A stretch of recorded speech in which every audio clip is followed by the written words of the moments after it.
Good morning. I'm Muriel Bowser. I'm the Mayor of Washington, D.C. Thank you for being here for a public safety update. I will introduce the Chief of Police, Peter Newsom.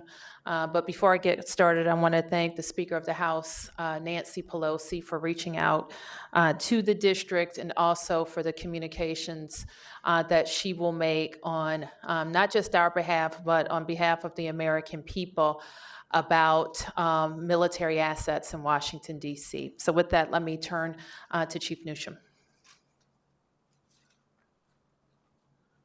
Thank you, Mayor Bowser. Thank you for your continued leadership during these very difficult times. Last night we had our sixth night of protests, consecutive nights of protests here in Washington, D.C.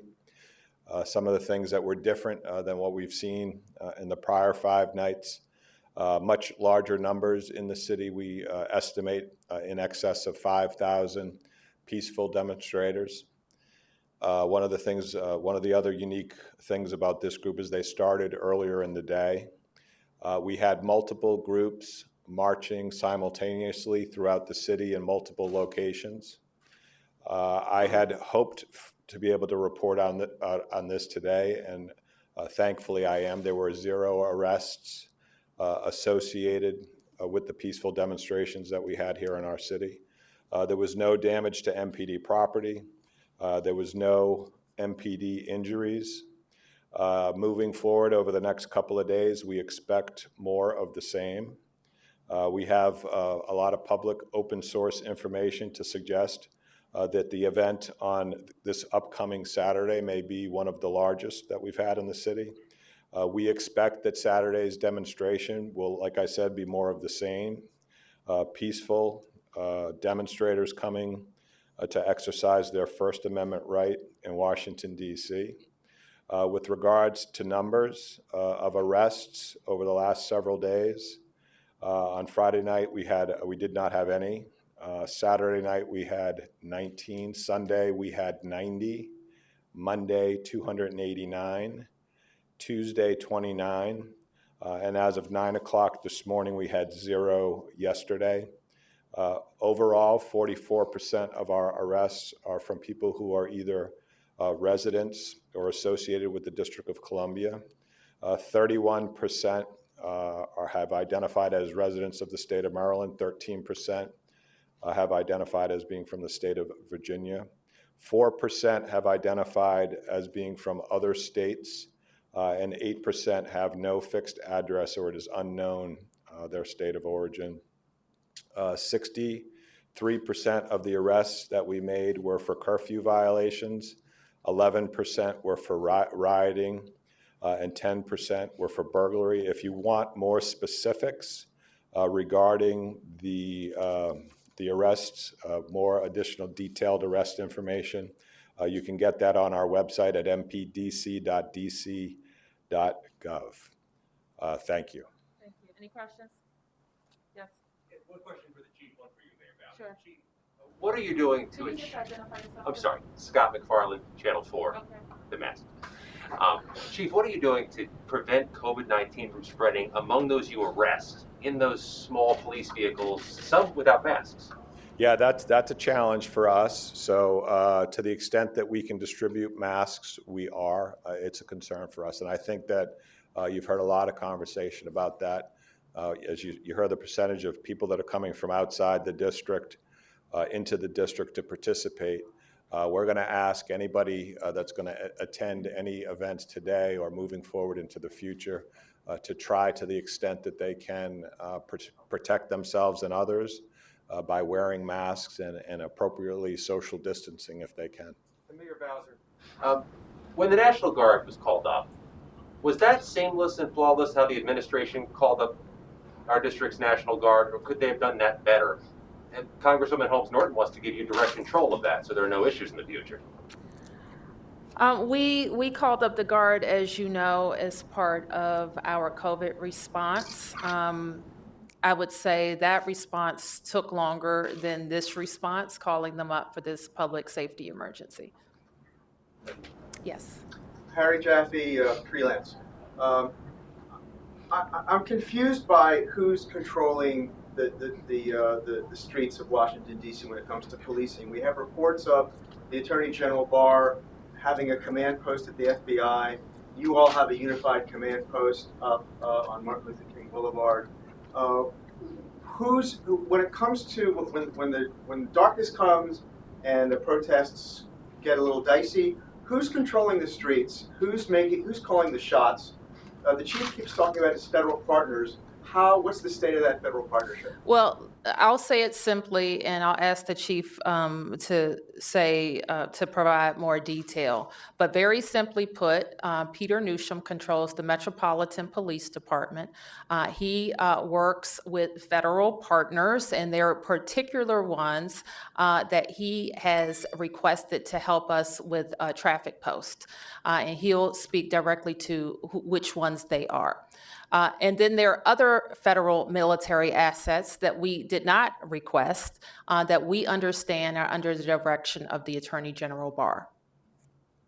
So for specifically last night, there was a line of military officers blocking the streets just around K Street and certainly below that.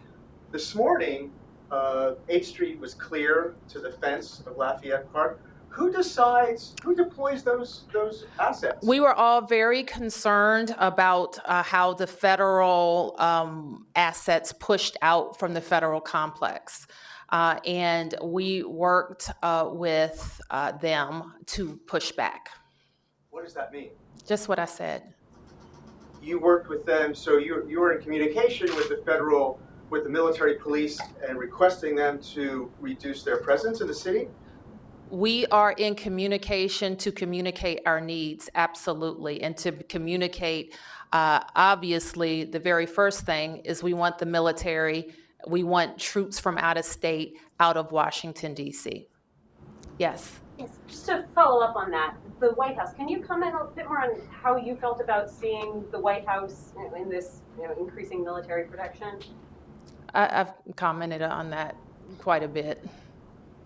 I mean, do you have a specific question? I was just trying to understand more specifically whether you felt that the protection was adequate, those barriers should move farther in so people can get closer. Yes, so we saw, I think beginning yesterday, and maybe I'm losing the hours a little bit, but I think beginning yesterday, we saw their line push out from Lafayette Park, which they can argue is part of the federal complex that they should police, in which we agree with, that they should police around the federal park. When they pushed out onto a DC street, that is too far, and that is what we push back on.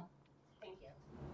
Yes. Jordan Pascal from WAMU. I have seen sentiment from some residents that say having the troops, the military vehicles, the federal enforcement agents on the streets feels like an occupation in some ways. How would you describe that presence, and what do you say to the people that are upset with this response? Well, this is what I say. People have to understand the root cause and be willing to do something about the root cause. We are the nation's capital, a federal district. We're more than 700,000 tax-paying Americans who don't have full representation in the Congress and don't have full autonomy. And so until we fix that, we are subject to the whims of the federal government. Sometimes they're benevolent and sometimes they're not. And so we have to fix that. And to follow up on that, the protests are on top of all of the coronavirus pandemic. I'm starting to think that in this moment, there's more fencing, more road closures. How would this be different if businesses were open and crowds of tourists were in town? I'm not sure I understand. How would what be different? Well, I'm trying to think, with all these roads closed and all these military presence, tourists that are in town and people are trying to get to work. Do you think the federal response and your response would be different if life was more normal right now? I think that we certainly would still be responding to our public safety concerns. There are still tourists here. I met some of them yesterday. There's still people here having dinner outside on patios in the District of Columbia, even close to this perimeter. There are still people going to parks and walking down streets and living life. In fact, in almost every part of Washington, except where we are, around the federal complex, people are going about their daily lives. What did the tourists say? They wanted to take a picture, they were visiting, and they were exercising their First Amendment rights. Harry. So there are reports earlier in the week that the White House wanted to invoke its emergency powers under the Home Rule Act to take over the D.C. police. And there were reports that there were negotiations back and forth, that the executive office of the mayor actually had conversations with the White House. Can you describe what those negotiations Well, I've spoken about this already, Harry, and I will say this, that I can't discuss every private conversation, but know this, that at no time is the mayor going to support the federal government directing MPD. Yes. A couple, curfew, yes or no tonight? We will not impose a curfew tonight.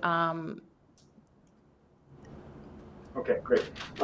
So going back to kind of another stab at Harry's question about Sure.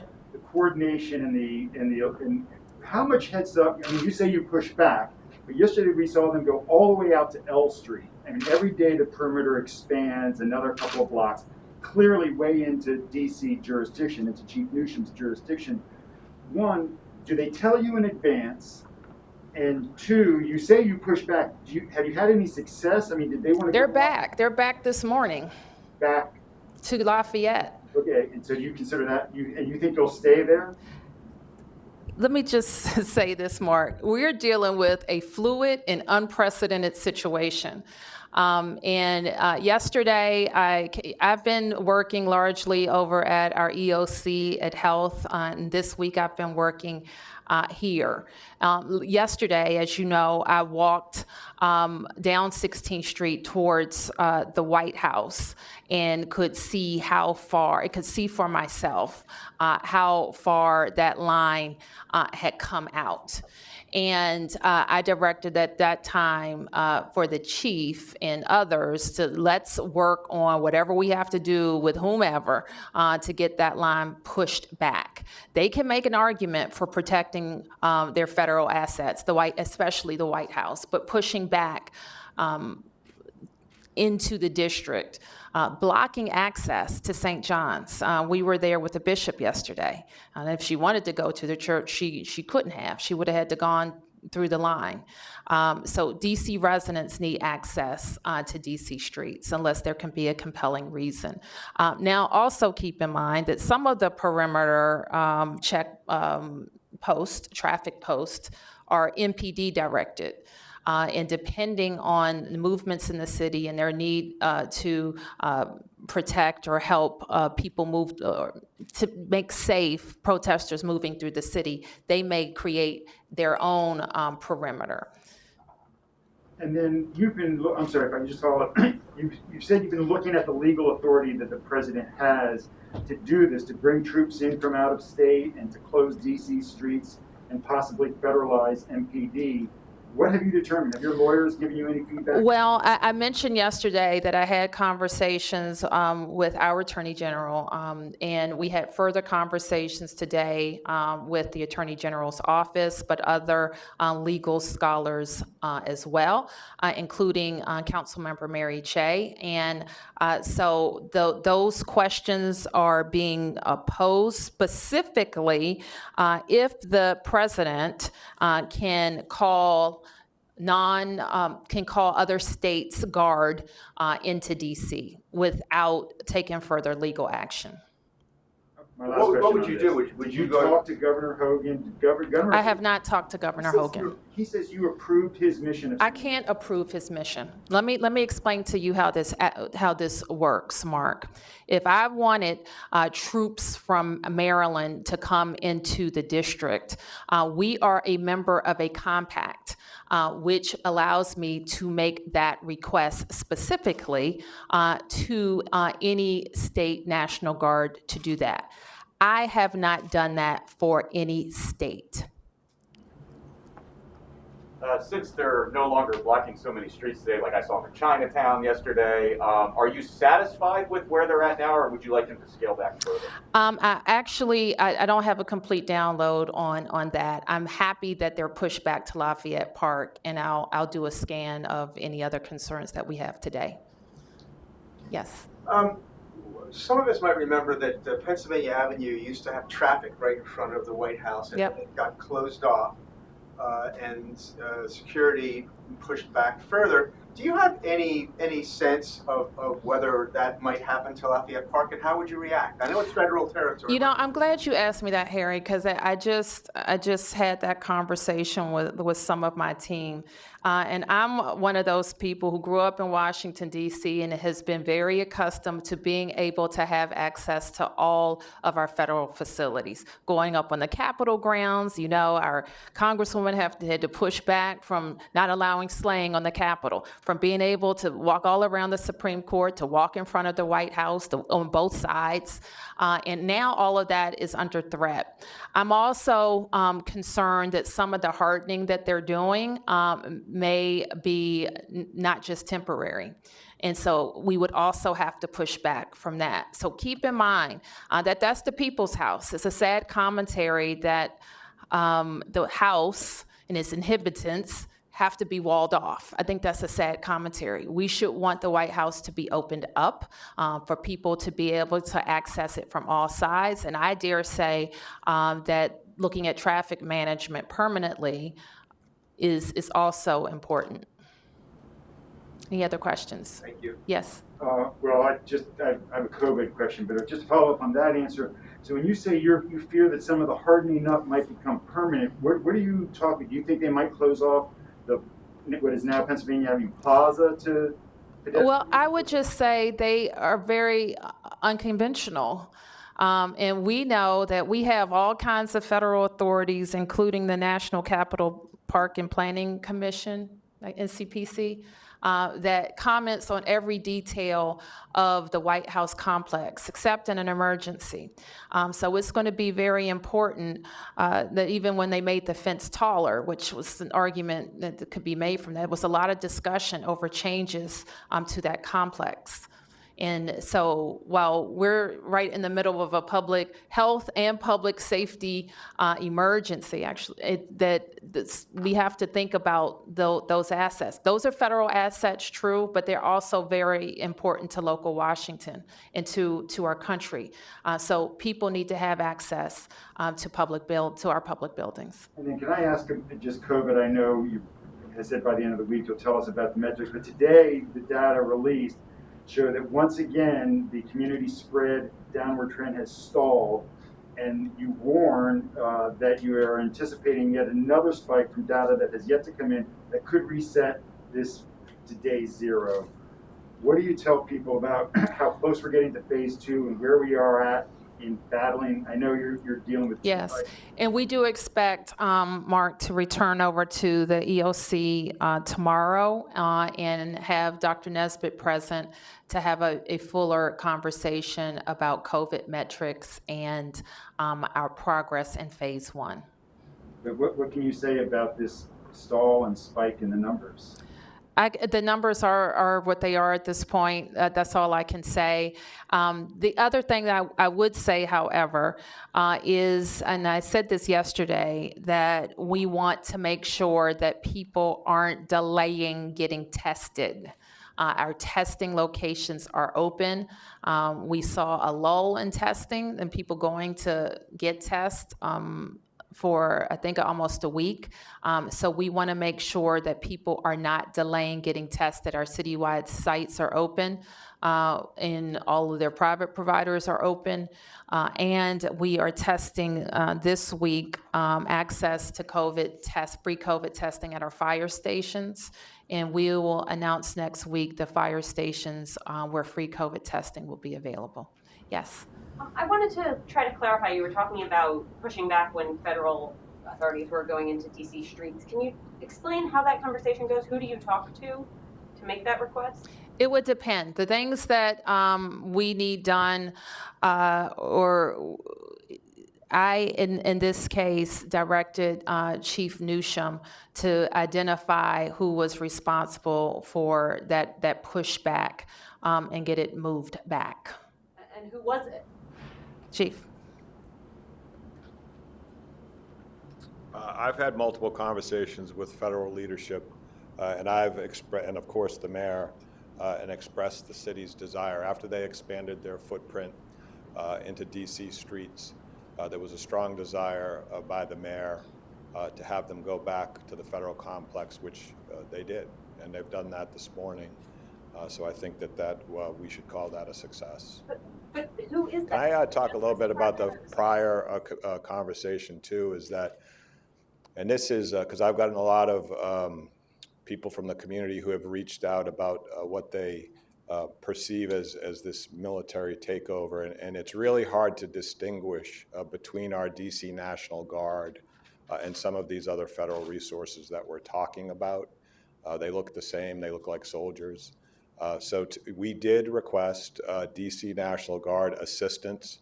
And the other thing, and the mayor was adamant about this, and she was just talking about it, is she does not want the folks who live in the District of Columbia to have their freedom restricted. But some of the traffic closures that MPD is responsible for is 100% to ensure the safety of the peaceful demonstrators. You cannot have vehicles moving through people who are almost exclusively moving on bicycles and on foot. To have vehicles in that situation is extremely dangerous. So I just want to make it clear that our request of the Guard was to prevent, to close some streets so we could have free movement of and that's not uncommon for large demonstrations here in the District of Columbia. Chief, to follow on that question, you know, when push comes to shove, and there's tension and conflict around, you know, right by now Lafayette Park, to use your language, what's the chain of command when the federal authorities want to push from federal land onto District of Columbia property? How does that work? It's a collaborative agreement and a cooperation and communication. If the federal government expands their footprint, we're obviously not going to get into a physical conflict over that. I think that's more of a legal battle that may have to play out moving forward into the future, particularly, as the mayor mentioned, in the middle of a public safety concern for the city. So they did it. We were successful in getting them to move back, and I think we should all be very pleased about at least that. Chief, you mentioned about how many different people are out there that you can't tell who they are. And should people be concerned? There are a lot of, and it's hard to tell if they're military or whether they're law enforcement, but they're uniformed, they're carrying weapons, and they have no insignias. They don't have badges. You don't know. Yeah, that's. I think you know too. For there's a local legal requirement that the Metropolitan Police Department identify themselves, and I know that if you see, even if our officers on Saturday and Sunday when they had to put on helmets to protect themselves, there's a clear insignia on the helmet of who we are and exactly by number who they are, so we can identify them. And I think in any follow-up after action that we do with our federal partners, that would be a big ask of us, that any resources that they bring in the District of Columbia can be clearly identifiable as to who they are, because people might feel more comfortable if they could look at people who appear to be soldiers and see, oh, that's the DC National Guard, because the DC National Guard is in DC regularly. Well, I think not regularly, but from time to time to assist with large events. The DC National Guard, for the most part, have a DC flag.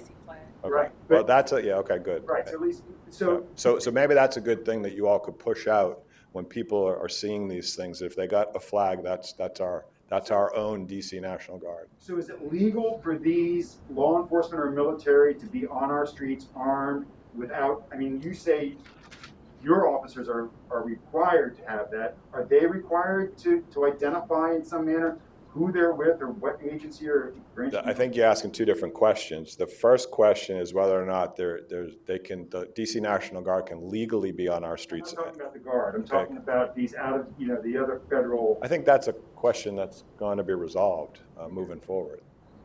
Thanks. Okay. Based on what the mayor said, it sounded like the attorney general was the one who ordered the expansion. Is that who you asked to scale back, or who's calling the shots here for this? I think the mayor said it very well. I can't talk about every single particularly operational conversation that I've had during the course of these events. But I think that the federal properties are being controlled by federal resources, and this is the line that has been drawn since the very beginning. And the Metropolitan Police Department is responsible for the city streets and our communities. You can understand our frustration of reporters. We can't figure out who's calling the shots sometimes. I think it's, if you look at actions that are being taken in and around federal properties, it's federal resources. If you're seeing the actions that are taken on our local streets, it's MPD, other than the quick expansion we saw the other day. So I just hope that you take some of that frustration and channel it into your coverage of DC statehood and why we need to be autonomous. So I'm looking forward to that. Yes. So we're expecting, from your comments, a large protest or on Saturday. How many people, do you have any idea how many people we're expecting? I'll ask the chief to talk about our plans for Saturday. Thank you. Those numbers are difficult to judge. We have to consider, this is the stuff that we're seeing on open source. There's an indication that there's a call out for large numbers, but it's not DC specific. There's a national call out. So you can look back at, we've had similar demonstrations across that were nationwide, so big cities across the country. And so that's where we're trying to judge our numbers. But at the end of the day, it's unpredictable. I mean, you can look at some of the huge demonstrations we've had in our city. The Women's March comes to mind. The March for Our Lives comes to mind.